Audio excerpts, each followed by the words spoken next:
Hello, Contrarians listeners, watchers, subscribers. Here we are with a kids movie. Our latest warm up is for not according to the reviews we read in the episode. It's okay, a movie that was supposed to be a kids movie, and then a bunch of angry critics basically imply that it's pornography. Yes, it's very strange. Not enough to knock it down to a rotten score. No. PJ Hogan's 2003 Peter Pan is still fresh, which means that on the actual episode of the podcast, we're going to take it apart, pick it to pieces, and just say bad things about it before we tell you how we really feel. But here on this warm-up, I'm going to give you some fresh quotes and one rotten. Alex, I brought one rotten for flavor. I'm going to talk about a little bit of trivia that doesn't make it into the episode. And then, of course, we're going to add the Josh Gad Minute, where we cast Josh Gad and Peter Pan. Possibly the easiest one we've ever done. You think so? Okay, yeah. We'll see. Because I was going to come out of the gate with what I would call a bold choice, but we'll see. But anyway, let's get to those quotes. PJ Hogan, our fourth PJ party. How did he bounce back from Unconditional Love with a Peter Pan interesting adaptation? Departure from the themes that we've seen with him so far. Yes, it is. Would you say, Alex, before we get into the quotes, just if you didn't know who directed it, would you have been able to tell that it was a PJ Hogan movie? There's no reliance on popular music from the 70s and 80s in this. At all. Nope. Yeah. This was him trying to reinvent himself. It's like, forget about the guy that made Unconditional Love. I can do a blockbuster again. So let's start with Sean Levy from the Oregonian, who says, this pan is sure to win over anybody who enjoyed Pirates of the Caribbean, another rousing romp in which swordplay, cannon fire, and peril were played for kicks. I cannot believe, that doesn't even come up in the episode, does it? Nope. Pirates, I can't believe we missed that. That's so blatantly obvious now. Well, in our defense, there was something much bigger happening. In much closer proximity. Exactly. So Lord of the Rings, Return of the King is the one that took the spotlight away from Peter Pan. To what degree did that Pirates truly affect better box than office? This too. Well, okay, so Pirates is 2001, right? The Curse of the Black Pearl is 2003. Oh, God. Okay, then, yeah. but July 9th, 2003. It could work both ways. It could be, oh, this is not as good as Pirates of the Caribbean, where's Johnny Depp? Or, hey, I like Pirates. Let's watch another one. This will do until we get the next one. So, yeah, that kind of was a bit of the rage at the time. I mean, to be fair, Pirates of the Caribbean, it only made $650 million. So you can make 5 Peter Pans with that shit. You needed an Orlando Bloom here, and Orlando Bloom as Peter Pan. Can you imagine? Yes. Didn't they do No, that was Three Musketeers. Yes. He was in the 3D Three Musketeers. Had a very shocking look in that movie. Hey, we talk about Orlando Bloom enough in previous episodes. Someday he'll come back. Don't worry. Yes. All right. Next, Dustin Putman from thefilmfile.com says, if it's family fare you're seeking, see this and skip the dreadful, condescending Cheaper by the Dozen. You can thank me later. Which we talk about in the episode, Cheaper by the Dozen, which for whatever reason was released in the same day and became a box office phenomenon. I think we attribute it pretty much to Hilary Duff being at the height of her popularity, and of course perennial box office titan Bonnie Hunt. Yes, it's the Bonnie Hunt factor, which might have been the title of her sitcom. That's the title of her book, her autobiography. Yes. Steve Martin, Tom Welling. $200 million it made. Ah, man, see, that is more of a, it's Christmas, you're going to watch a kids movie. Do you go with Peter Pan or do you go with Cheaper by the Dozen? There's probably 20 other Peter Pans that you've watched at home with your kid. But Cheaper by the Dozen, I think there's only one other one, right? This is a remake of an older movie, I think. I believe so. Yeah. Then again, the idea of 2 families coming together and the kids have to mesh well with each other, I mean, that's not exclusive to Cheaper by the Dozen. Yeah, it was a book from 1948 that led to a 1950 motion picture, which then was remade in 2003. A day of remakes, as it were, Christmas Day 2003. All right, so Steve Martin as Captain Hook, Bonnie Hunt as Mrs. Darling, Hilary Duff as Wendy, Tom Welling as Peter Pan. Done. Yeah, there you go. That's PJ Hogan. You need a And better there's some casting actual director. names you can put on the poster. Yep, yep.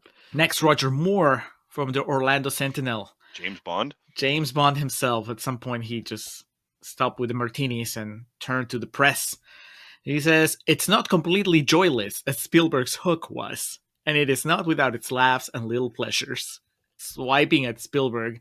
Um, it's been a while since Hook, so I don't know why you would bring that up. He was holding on to that, man. Like Hook's 1991, isn't it? It's early 90s, so Yeah, 91. That dude was just hanging on to that. ever since Hook, he was waiting for the next Peter Pan movie.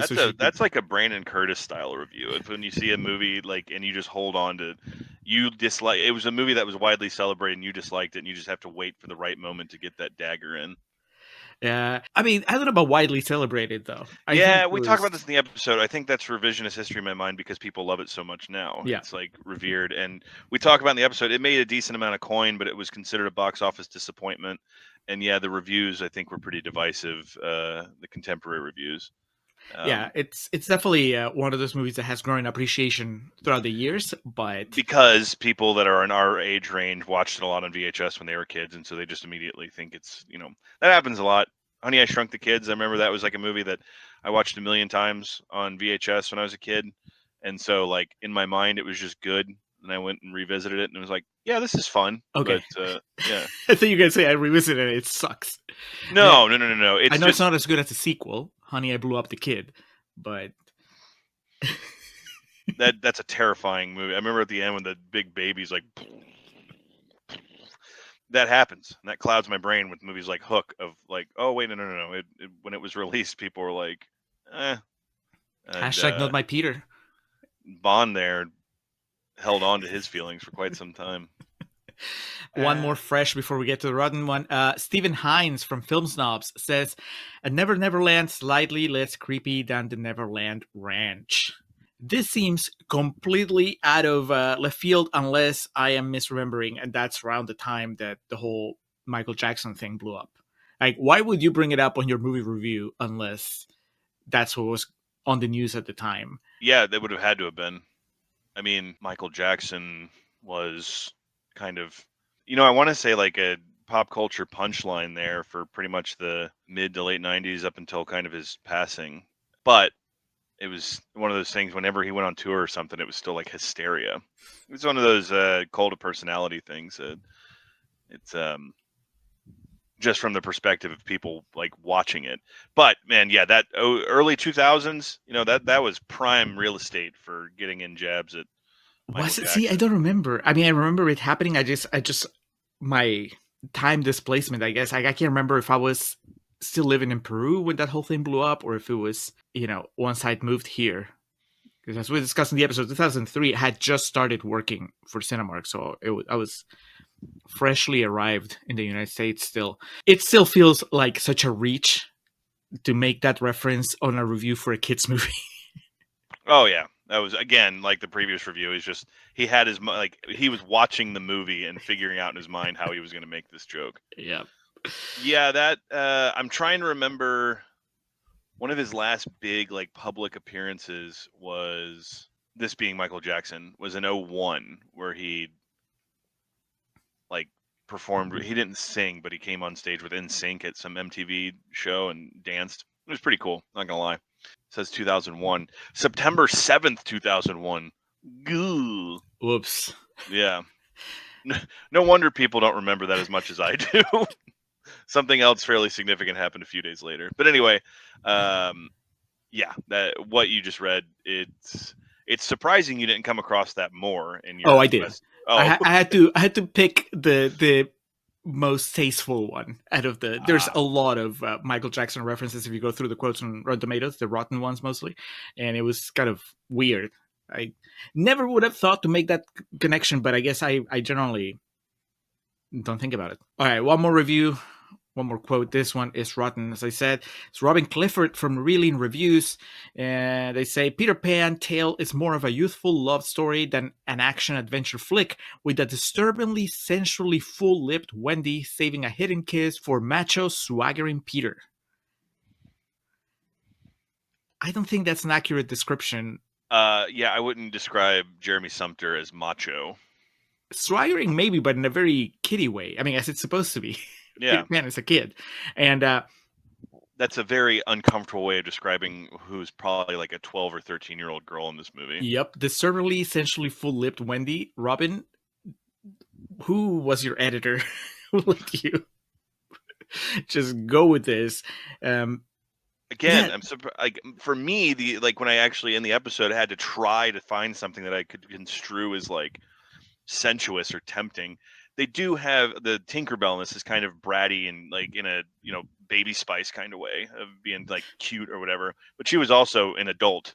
Focusing here on this child is an interesting way to approach the review of Peter Pan. yeah. We go at length on this in the episode, as far as like and like Alex said at the beginning of this video, that so many of the negative reviews seem to have this very violent, visceral reaction to the idea that the movie shows an attraction between Peter and Wendy.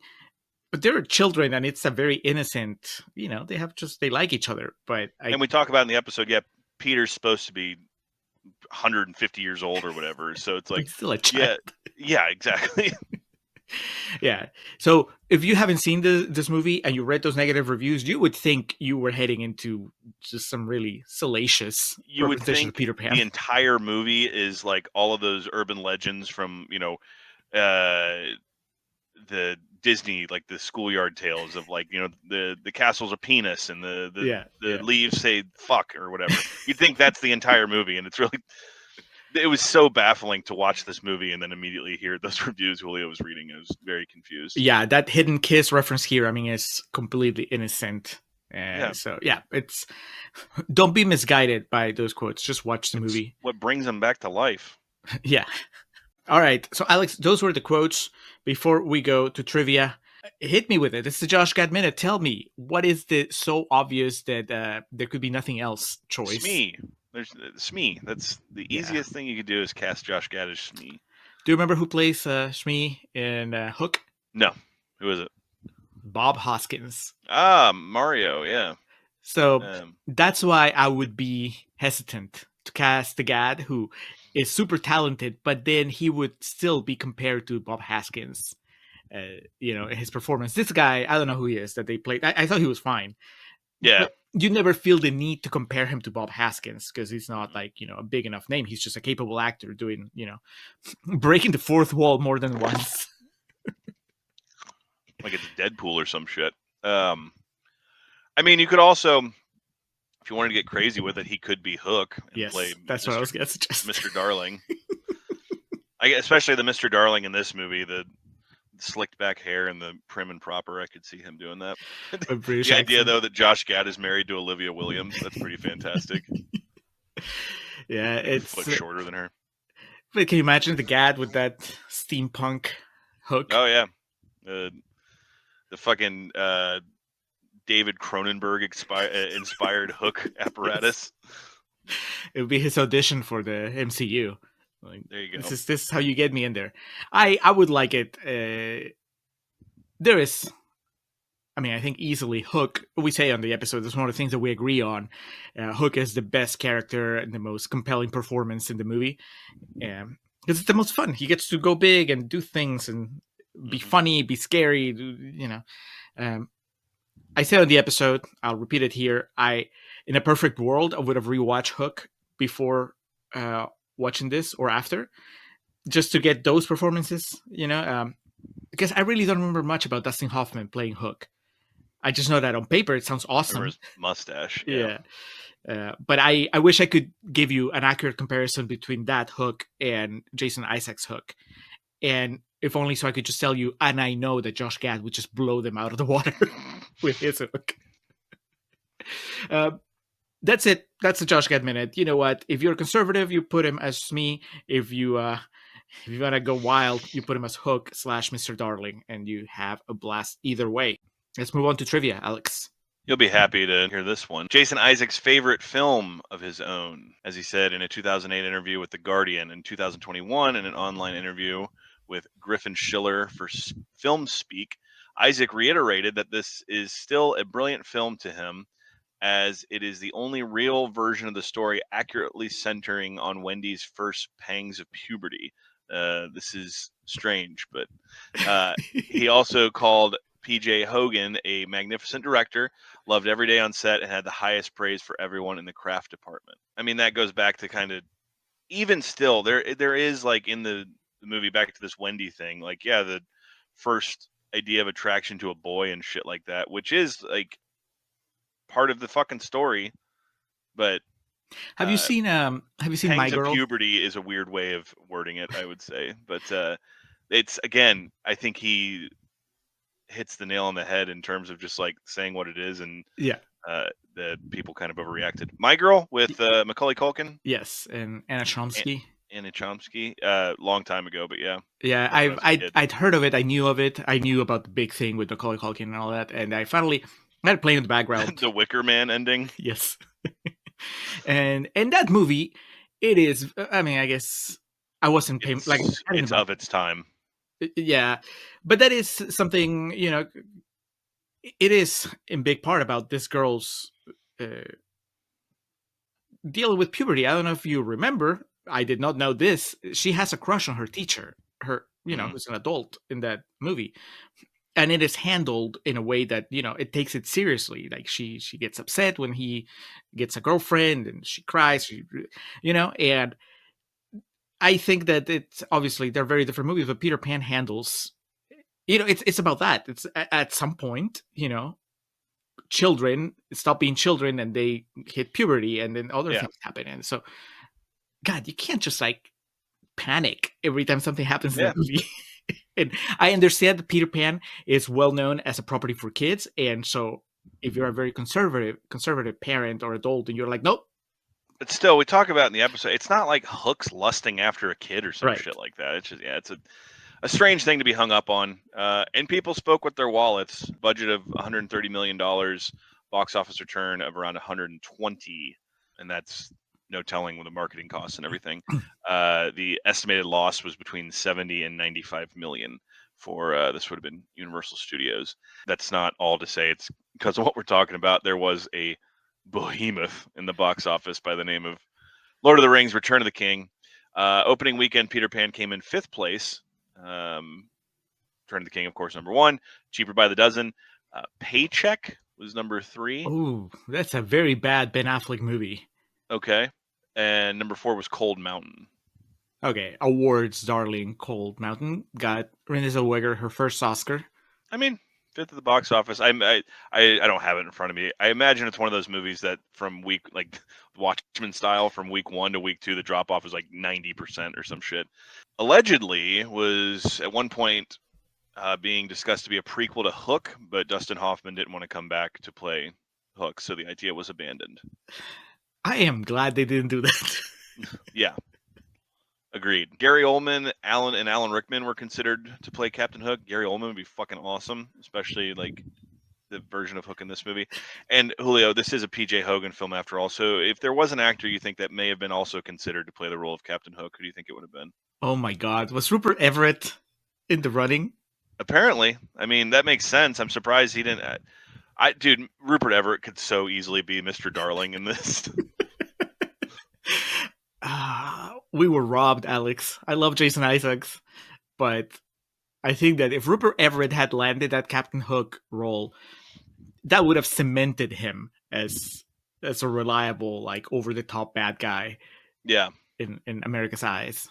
And instead, he did Inspector Gadget either before or after this, and that was it. I'm like, nope, can't do it. We're done here. I would talk about this in the episode. At one point, it looked like Tinkerbell was going to be completely CG. Ended up being portrayed by Ludovine Sagnier, and once more, as I say in the episode, ma'am, if I've mispronounced your name, I do apologize. Her audition for it, they liked it so much that they're like, all right, we'll just have a person play Tinkerbell, be this, which by today's standards is pretty impressive. You got to work hard to overcome CG now. Why were they even doing auditions? She was going to be CG, so... But she just burst into PJ Hogan's office. It's like, I know what you're trying to do with Tinkerbell. Let me pitch that may be one of those things that sounds like a better story than, don't let the truth get in the way of a good story. But that's the idea of this, young blonde just kicking in the door and be like, I am going to be your fucking Tinkerbell. But elsewhere in the realm of casting, Brie Larson auditioned for the role of Wendy, as did Kristen Stewart and Emma Roberts.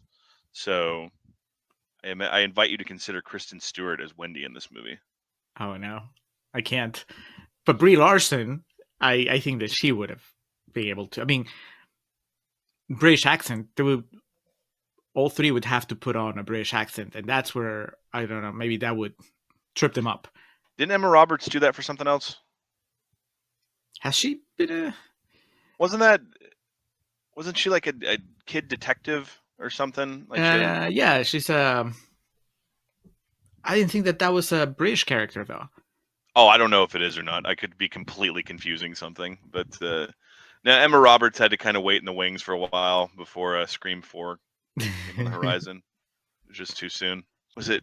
It wasn't Nancy Drew, was it? It was Nancy Drew. Yeah. Okay. Nancy Drew, an American Icon. Yes, correct. So I'm confusing it with something. I feel like I've seen her do a British accent in something before, though. Who knows? You're thinking of Emma Thompson. And yes, she does British accents a lot. It's what she specializes in fact. Yeah, Nancy Drew being British. Right before the 4th of July, I say such blasphemous things, my God. But the funny part about Brie Larson is she would go on to play Wendy in a feature-length film. She played Wendy in the school play of Peter Pan in 21 Jump Street. Man. We're having such a good time, Alex, and you had to bring up a bad movie. It doesn't Jonah Hill play Peter Pan in that? I don't remember. Oh, come on now. That movie's not good. Come on. An alternate yet unfinished ending was shot to match the one in the book, in which Peter meets the adult Wendy, played by narrator Saffron Burrows, and her little daughter Jane, played by Sophie Wybird. In this version, Peter returns to the London house years later, finding an adult Wendy. He's deeply hurt when she tells him she has grown up and walks over to her own daughter, asleep in the bed. His sobbing awakes the little girl, and she introduces herself as Jane. Peter grins excitedly at Wendy, and with her mother's permission, Jane flies with Peter to Neverland as Wendy watches them through the window.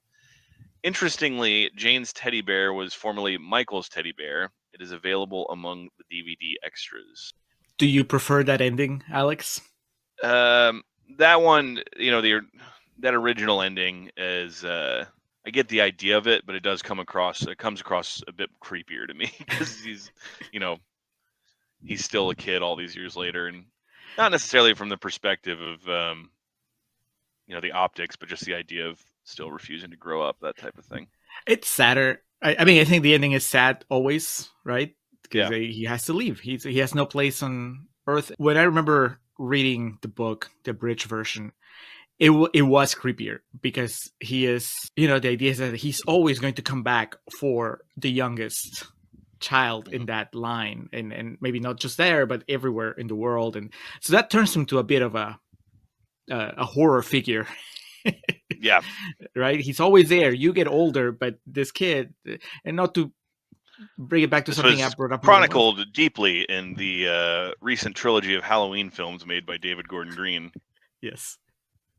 But also, drop that Fred. Listen to our episode. God, give it up, man. He's dressed in green like Peter Pan. It's there. It's there. Man, Phoebe Cates would have made a good Wendy, though. Not gonna lie. The good Mrs. Darling. Yeah. That would be like, from your perspective, she got cast as Mrs. Darling and something. And then closing, again, back with Jason Isaacs. This film is regarded as one of the biggest box office flops of all time. Indeed, Jason Isaacs remarked in an interview with The Observer in 2018 that he was initially told the film was going to be gigantic and would change his life. But when it came out, it turned to be, in his own words, a catastrophic flop. Isaacs believes that it killed his film career stone dead for a while. And we talk about Mr. Isaacs. Julio has a bit more familiarity with him than I do, but safe to say he's been working since then. Yeah, also at the same time, as we mentioned in the episode, he was already part of the Harry Potter universe, so I think he was okay. I think those royalty checks are gonna be all right. Those Yeah. movies are on fucking HBO all the goddamn time, so he's like we could talk about with Kate Winslet and Leo that still, every week, be it 30 cents or $30,000 as royalty checks for Titanic that come in. And Revolutionary Road. Don't forget about that one. Those are like 15 cents. But yeah, I think for the reasons we chronicle here and in the episode, it's kind of a bummer because this movie is very ambitious, but it's fairly easy to see why it did tank the way it did. But I'm glad he recovered from it. And, I'm glad he still holds it dear to his heart. It's something he really enjoys. It's a good memory, at least for him. As far as PJ Hogan, he also bounced back, or at least he was not written off. It's like, how do you follow up 2 failures back to back? You have Unconditional Love and you have Peter Pan. They both do less than expected, to be generous. Well, the studio gave him yet another IP that could be successful. And they gave him rising star Isla Fisher to make the film adaptation of Confessions of a Shopaholic. That is our next PJ Party. I remember building that movie up. I've never seen it, though. Same here. There is a brand new PJ Party for me and for you. Before we get to Confessions of a Shopaholic, though, we have another Bogdanov film in our sights. Our next Bogdanov film is, I guess, a return to more serious fare. It's not a wacky comedy anymore, although I haven't seen it in a long time, so maybe it is. The Cat's Meow, starring Kirsten Dunst. That is our next episode, and then we'll jump to the PJ Party side of it again. But watch The Cat's Meow, watch Confessions of a Shopaholic, watch Peter Pan 2003 if you haven't. It's on Stars, I think, Alex. That's how. Mm-hmm. Yeah.